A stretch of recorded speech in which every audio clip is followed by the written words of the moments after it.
Come in. Welcome. I'm E.G. Marshall. In his immortal Comedy of Manners, William Congreve wrote, "Heaven hath no rage like love to hatred turned, nor hell a fury like a woman scorned." That was over 200 years ago. Have matters changed in the intervening centuries? Judge for yourself in this story, which happens today. Mark. What is it, dear? I thought you were sound asleep. All those pills. Something woke me for the moment. I don't know why. I came alive so suddenly. Some alarm bell in me. Which will never ring.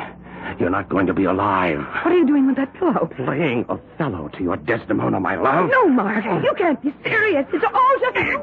Yet I'll not shed your blood, nor scar that whiter skin of yours than snow. Yet you must die. Put out the light, and then put out the light.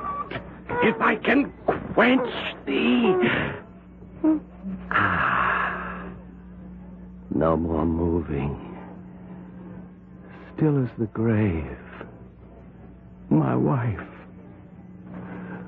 My wife.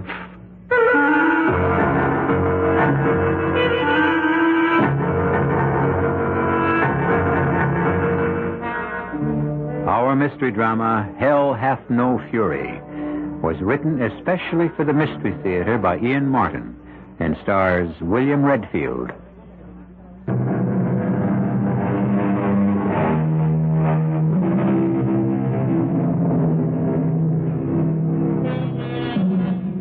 Mark Stanton and Emily Lawrence. The Wedding of a Decade.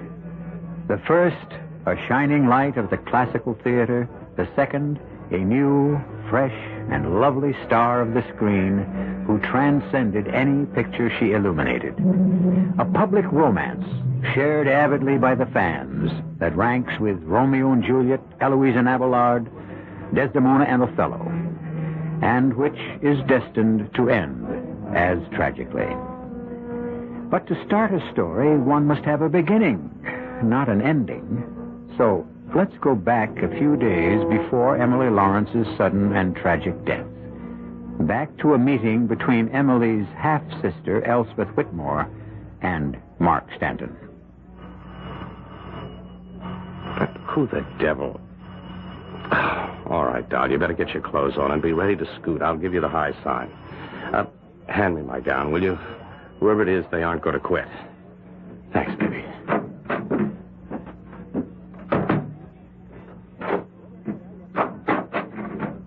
Oh, it's you. Where did you get a key, Elspeth? One of the privileges of the family, even a half-sister. Well, come in. Why ring the bell when you have a key? I wanted to give you time to, put your robe on. Well, I was just trying to snatch 40 winks. Oh, do I know her? Didn't she used to go under the name of Tiger Tilly, the jungle cat? Funny, very funny. Not to me, or would it be to my sister? Now get rid of her, Mark. I want to talk to you. I will be in the living room on the phone, my back to the door, pretending your matinee curtain isn't coming down early. But don't think I won't sneak a look at what's your style this month, brother-in-law. B. Elspeth. Anything stirring? Oh, how much? No, that's too low. They've got to come up with 700. Well, let them stew on it. I'll be back in the office soon. Huh?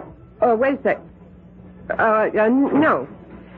No, I was just looking at a would-be rising star. Listen, if there's anything urgent, I'm at my sister's apartment. It's listed under Mark Stanton on the Rolodex, but it's still my sister's apartment. Bye. Well, Elspeth, to what do I owe this rather surprising early afternoon visit? I thought agents were always busy during lunch hours. Sorry to disappoint you. We take a breather now and then. Don't you ever? What does that mean? Well, didn't I surprise you hard at work? Now, look, Eleanor brought me a new treatment she wanted me to see. I'll bet she did. A screen treatment, a script. Okay, Casanova. That's enough banter. Are we alone in this joint now? Oh, don't tell me you want to open old books between us. No, this is a new one. We closed the other when you married my sister.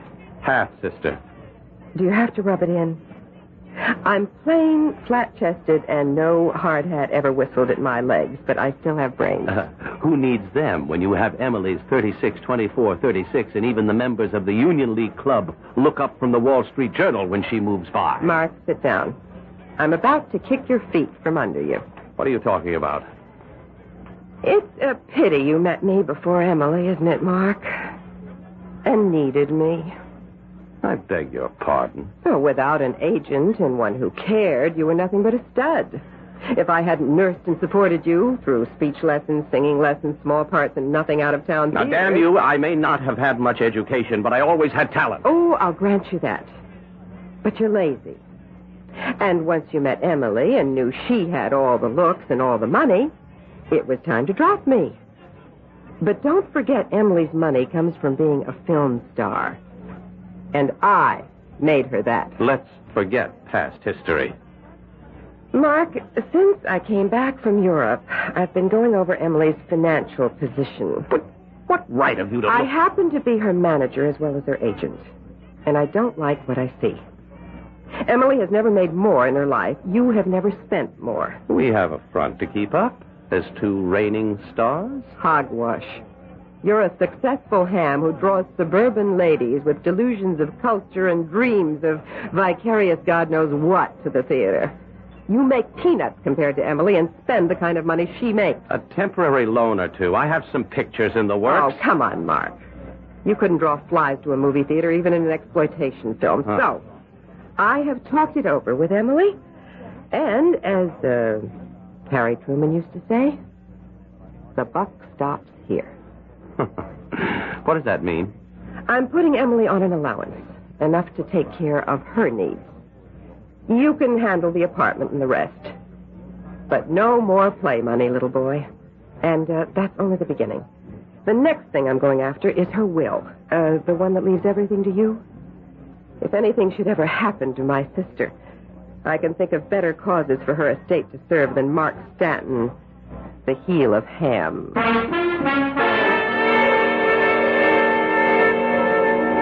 In the elevator, all my efforts to stay calm and unruffled meeting Mark again dissipated into thin air. Thank heaven I was alone, as my knees turned to water, thinking and dreaming of him as once it had been between us. By the time I reached the ground floor, I knew I needed another session with Madame Erexo. Why do you imagine you can ever fail? You are one of us. I have always thought one of the strongest in the coven. I never have doubts except in one area. Every Achilles has his vulnerable heel. Every witch her own weakness. We must fight always against the world to hold the true faith. Come, daughter. Let us pray together. Draw the drapes while I light the candles.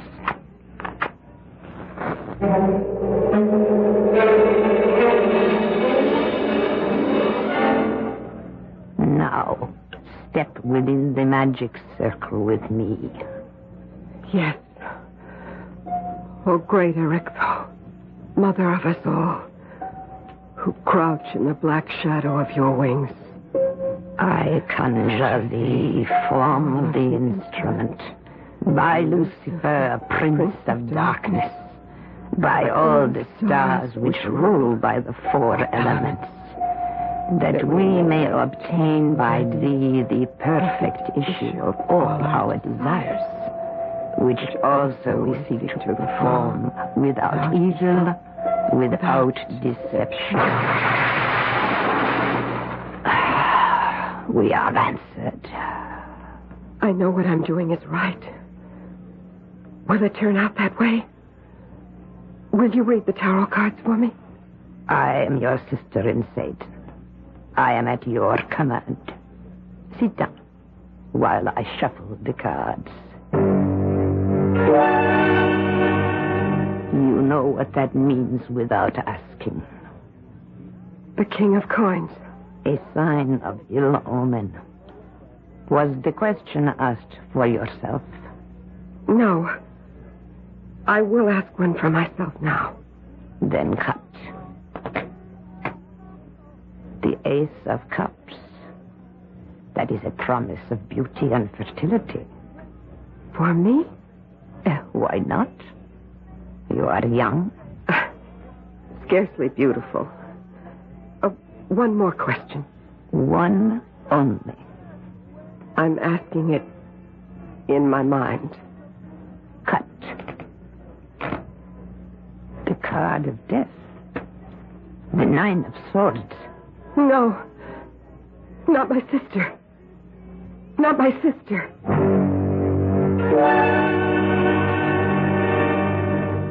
I love you, Emily. I love you, Mark. Oh, now I feel relaxed and hungry. Good. Elspeth was around this afternoon. Here? Oh, being the big business manager, saying we were spending too much money. She's smarter than we are about things like that. Yes, but is she really putting you on a strict allowance? Well, I guess I'll have to go along with her.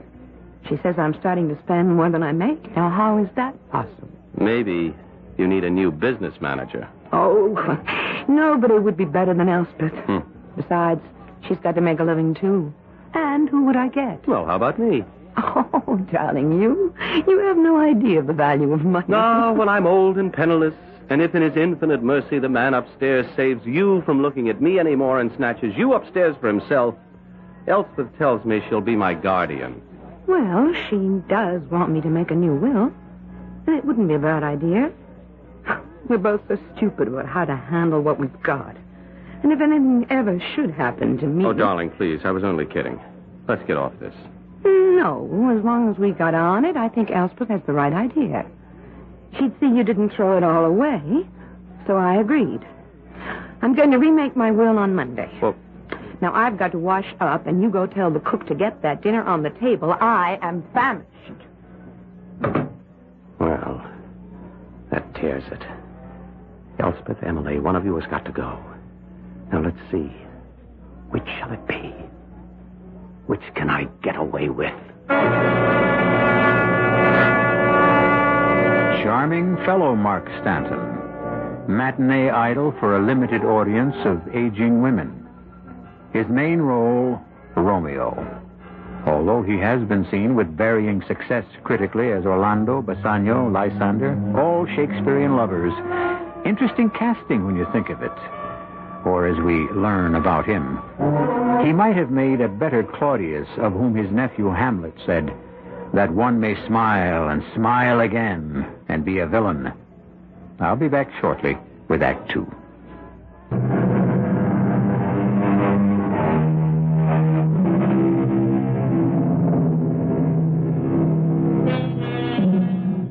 A famous epitaph on a child's grave reads, "It is so soon that I am done for. I wonder what I was begun for." That might apply to this story of Emily Stanton, or at least the plan that is forming in the mind of her husband, Mark. The problem with murder is not to want to commit it, but how. How to commit it and not be caught. One thing I knew, it would have to be out of the city. And fortunately, we have a place up the Hudson Valley, suitably isolated. Also, by sheer luck, Emily's picture was not shooting that weekend. Oh, what time is it, Mark? Mark? Did you call, milady? Oh, what on earth are you doing up at 5:30 in the morning? Bringing the woman I adore beyond reason her orange juice. And coffee's on the way. Oh, you angel. Thanks. Welcome. I'm so tired, I don't know how I'm going to make it to the studio today. I'll call them and tell them you're not well. No. 2 more days, and I have a whole long 3-day weekend off. I'll bounce back then. Speaking about the weekend, how about going up to the country? No, thanks. I want to just slump down here in bed and sleep and rest and hole in like a bear for his winter sleep. Oh, but, darling, it isn't winter. It's spring. And I want to get up to the house. That long drive. Well, you see, I'm worried. You know, I've got the hole dug in the fall. I've got to get that sump pump into the cellar before the spring waters flood us again. You can rest up there just as well. I can rest here, and we can get some men to do the job. Oh, where were they last fall when we needed them?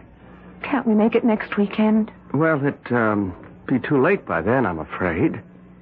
All right, darling. I never can refuse you anything. Everything I do is for you. Have is yours. Except for letting your sister run our lives. Oh, that's just money. Because neither of us know how to handle Well, what's it for except to buy things? Well, we can enjoy them. I mean, I'd feel like a fool having to run to Elspeth for the rent or something. Are you trying to get rid of me? Well, of course not, darling. How could you think a thing like that? I don't. So stop talking about it. You don't have to do that if I was dead, and I don't intend to be. I should hope not. Look at the time. Whoop, I've got to shower and dress and get out of here. How about lunch? I can't, sweetie. I have a business appointment.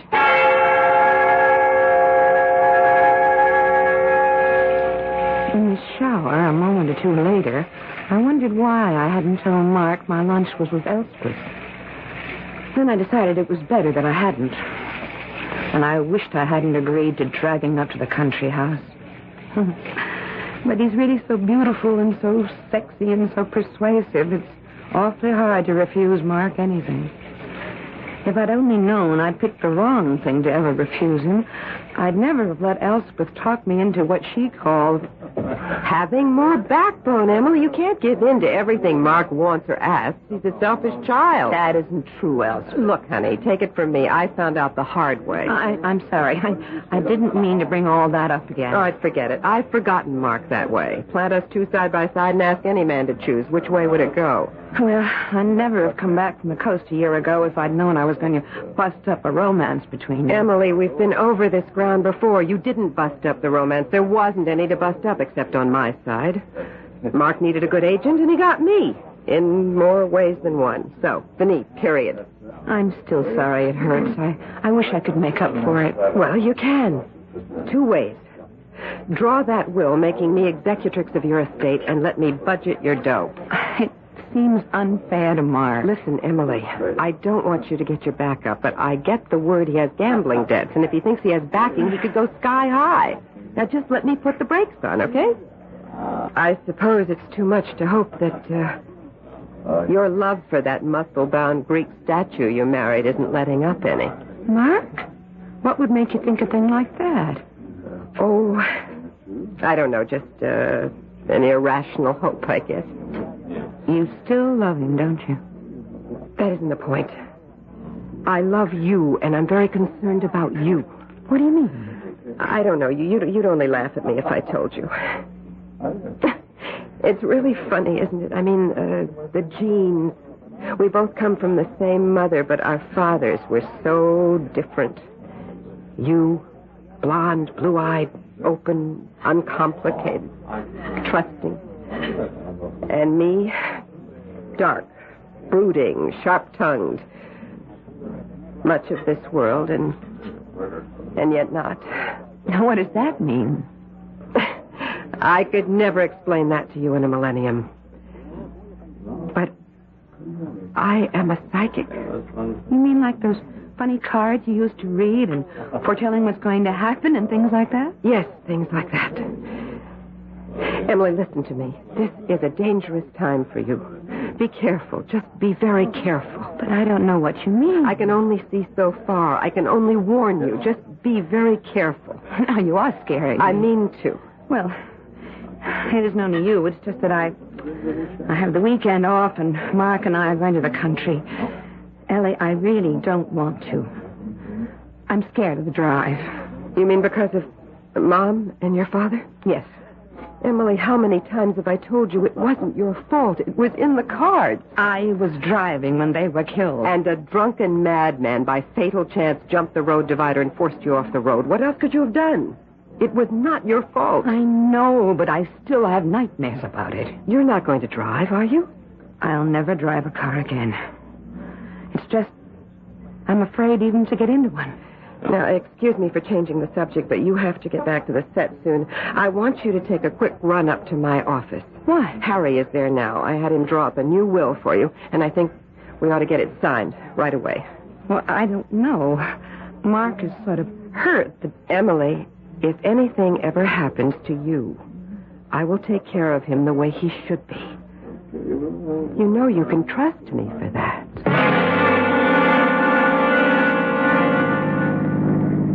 Emily? Yes? Oh, you had your eyes closed. I thought you were asleep.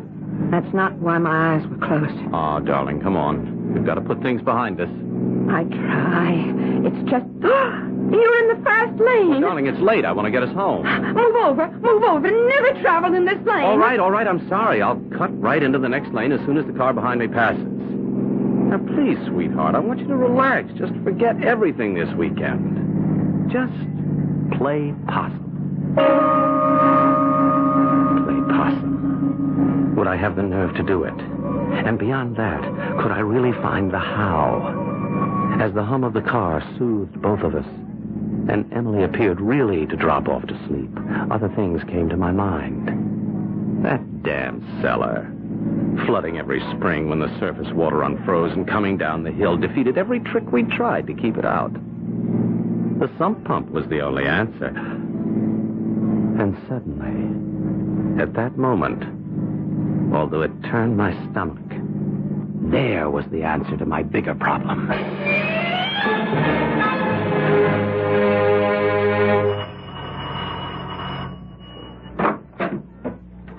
Elspeth, you are very early. I know.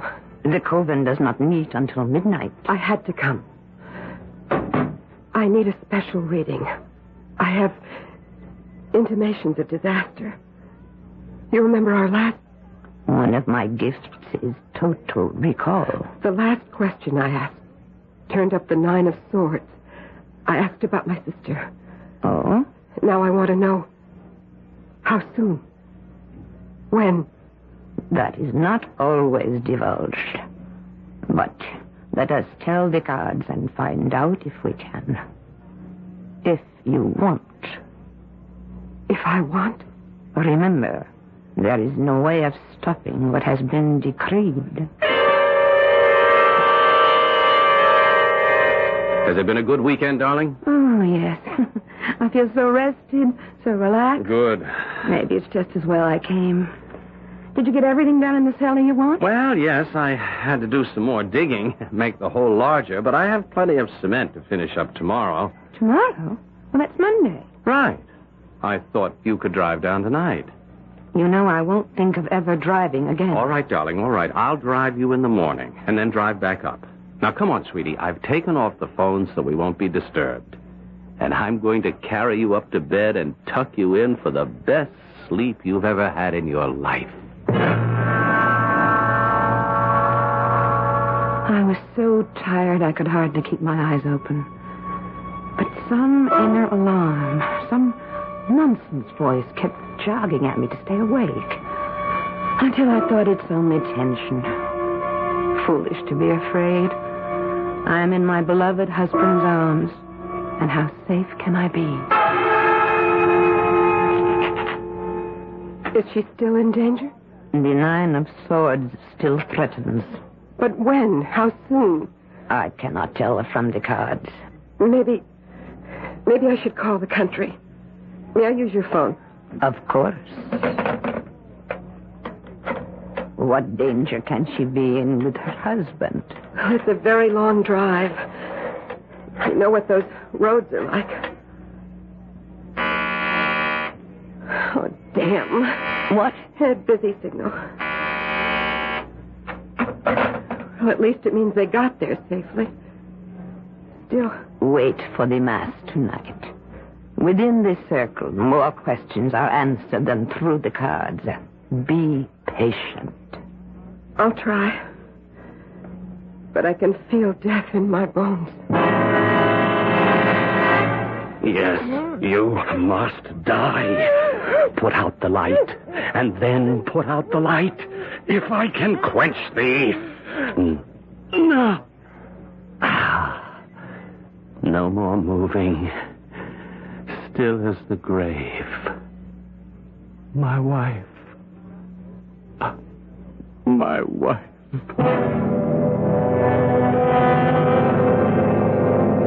I must have been mad, Emily, to have killed you. Because I do love you. Only that I love myself more. For money. For the need of it. What have I done? How do I cover it? Of course. The car. An accident. No.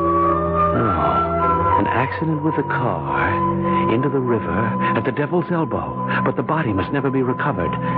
Then, who could prove anything? The grave is already made. Can I get away with it? Of course I can. I can get away with anything. No! What is it, Elspeth? You interrupt the mass. Eric thought a death has occurred. A death you prophesied. I must leave. Give me permission to leave the magic circle. If the death is accomplished, what can you do? But go, if you must. Well, try it again, operator. Or get me someone who can make the connection if it's out of order. This is a matter of life and death.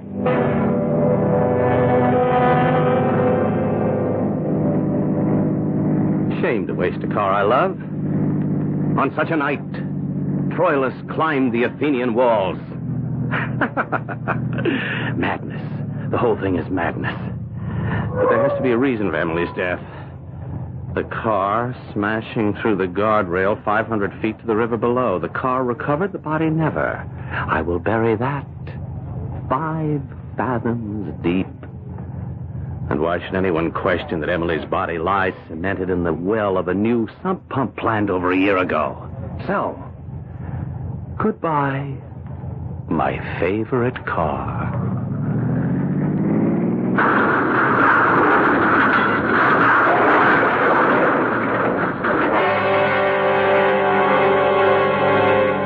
The die is cast. The adversaries established. A murderer and a witch. By whom is justice best served? Which will prevail? If a woman has loved not wisely but too well, who can best revenge her? The majesty and justice of the law, or a kangaroo court beyond and outside the law? I'll return shortly with Act 3.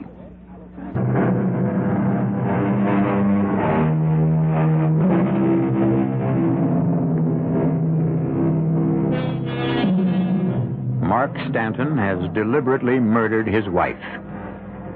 And he has had what seems to him a very practical means of disposing of body and suspicion, which may work for normal authority, but possibly not for his sister-in-law, since he has no idea that she is a modern witch. For the moment, he is involved with simple but furiously necessary occupations.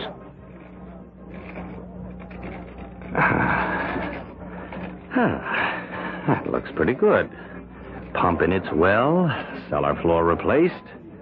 Who'd ever find Emily or think to look for her here? What the devil? 3 a.m. in the morning. Who? Oh, damn. Lights are on upstairs. I better answer. Gotta change first.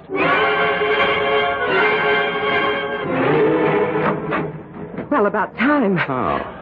I always seem to be surprising you en dishabille. Well, what do you expect at this time of night? All right, come in. That's about the first polite thing you've said to me in months. Oh, let's cut the funny talk.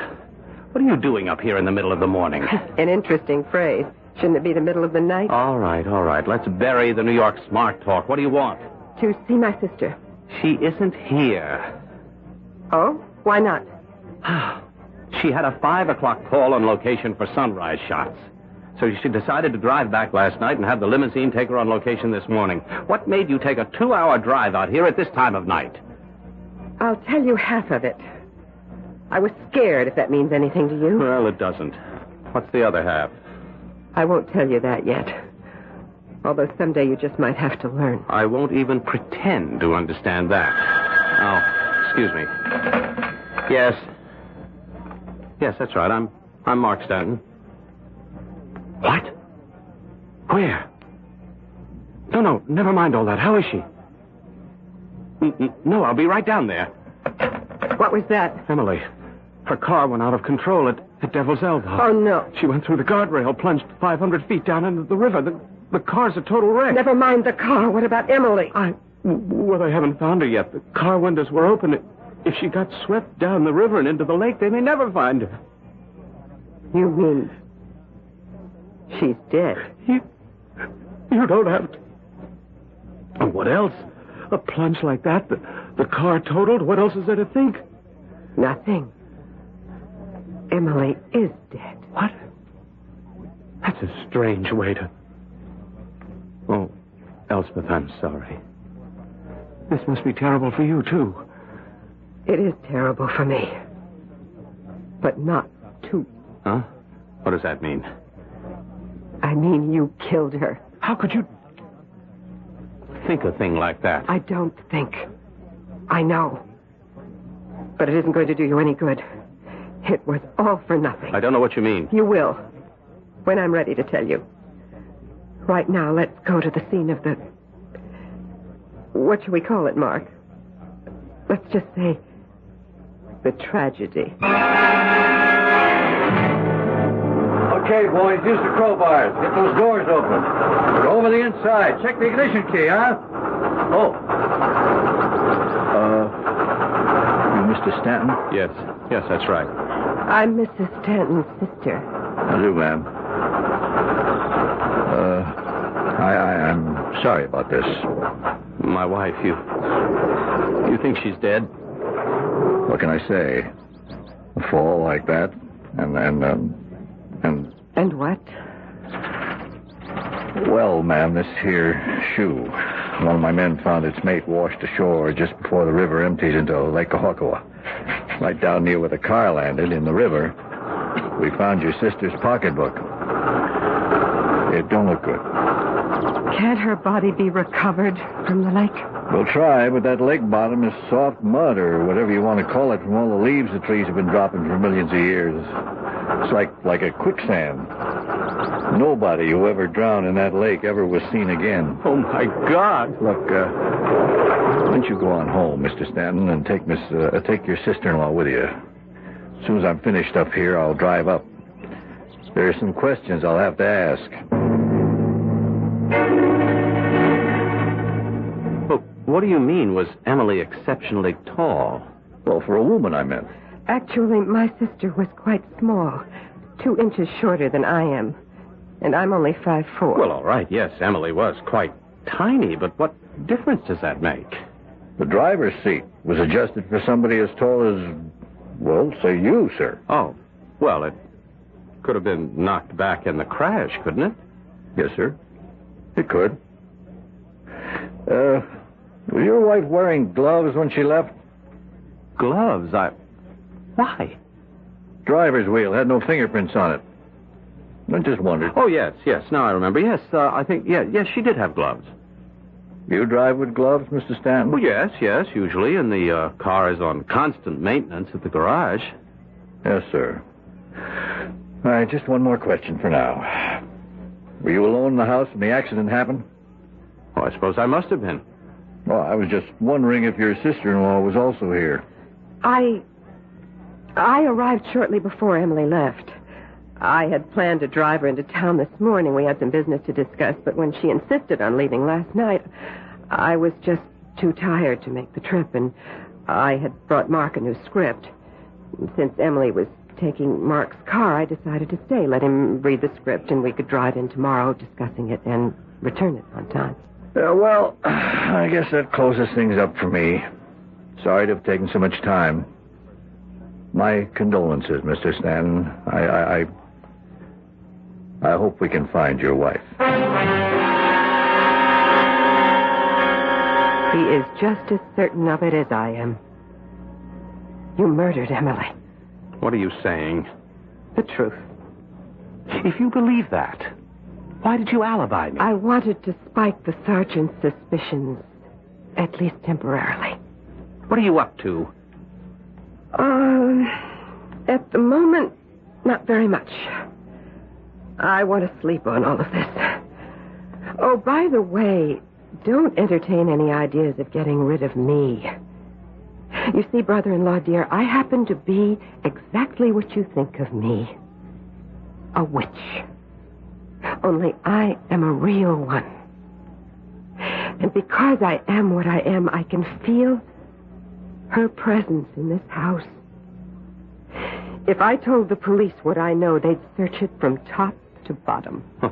Because of someone who claims to have ESP, they'd write you off as a nut. Mark, you haven't a leg to stand on. On last Wednesday, when we had lunch, I arranged for Emily to change her will. It was finalized before you drove up here Friday. I am executrix and control every penny. I'm too tired to talk about it now. After I've slept on it, I'll decide your future. I suggest you get some rest to prepare for it. I wouldn't have bet a plugged nickel I could get any sleep out of what was left of the night. But a bottle of brandy and sheer emotional exhaustion from fright put me to sleep in the library chair. The last thing I remember was a whirling confusion of surrealistic plots for disposing of Elspeth. I even finally believed what I'd always thought of her. That she was a witch. I was sick with grief and desperately tired. But I couldn't go to sleep. Every time my eyes closed, I seemed to hear a voice. I couldn't stand it any longer. I got up, went downstairs. I saw Mark passed out in the library, a brandy bottle in his hand, and the voice was closer. The voice drew me to the cellar.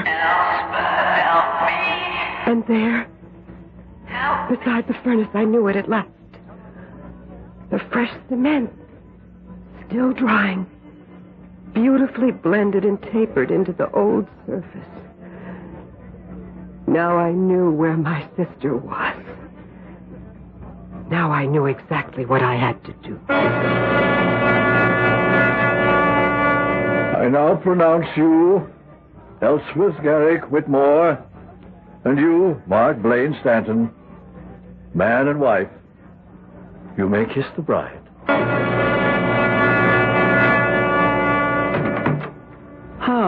Home sweet home. So, you got me at last, Elspeth. That's right, Mark. My dear husband. And no way out for you. One word from me and Sergeant Harkness would dig up that cellar and you'd spend the best part of your life in jail for murder. I'm grateful to you, of course. But some things I still don't understand. Oh, you will. Huppy, darling. Just give your bride a few minutes to slip into something fetching and we'll start to begin our married life. I promise you'll find me all I told you I really am. Bewitching. I damned her under my breath for what she claimed to be. I found a longing ache for Emily and what she'd been to me. I seethed at being emasculated, at having to act like a pet poodle, at the hopelessness of my situation.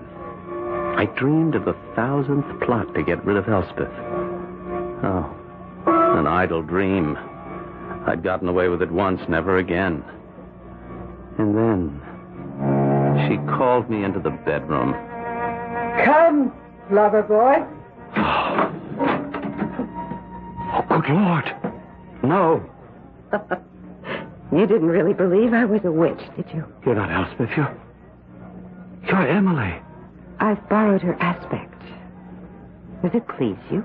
Yes, I love you. I want you. Oh, Emily, my beloved. Elspeth, Mark, not Emily. Only her aspect, which you will live with every moment we're at home. Oh. But you will not touch me, either as myself or my sister you killed. I don't understand. I want to be sure you can't get away with it.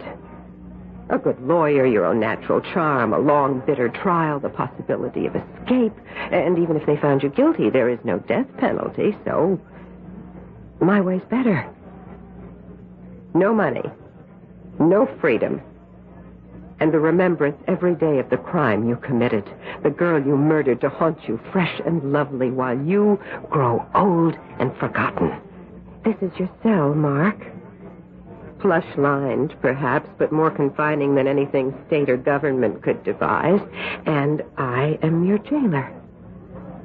Watching you die a little day by day, year by year.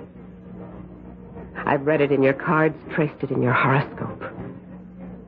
You will have a long hell on earth before the spirit I worship welcomes you to the real hell for eternity.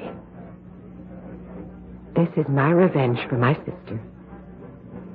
And for myself.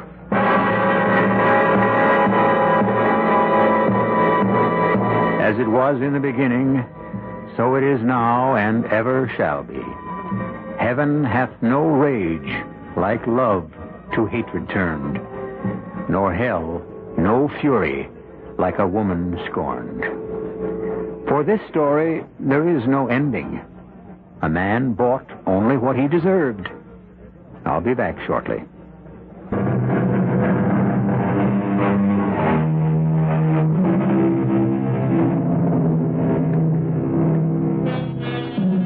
For a while, Mark Stanton's matinee ladies wondered about his abrupt retirement. But the Gorgon who guarded him fiercely finally discouraged their attentions. Not Elspeth alone. His good looks began to fade strangely, till by the time he was 35, his haunted, gaunt face and emaciated body looked more like a man in his 70s.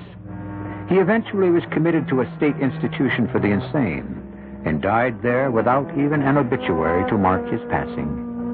Mysteriously and suddenly, Elspeth died on the same day. Our cast included William Redfield, Patricia Wheel, Terry Keane, and Ken Harvey. The entire production was under the direction of Himan Brown. This is E.G. Marshall inviting you to return to our Mystery Theater for another adventure in the macabre. Until next time, pleasant dreams.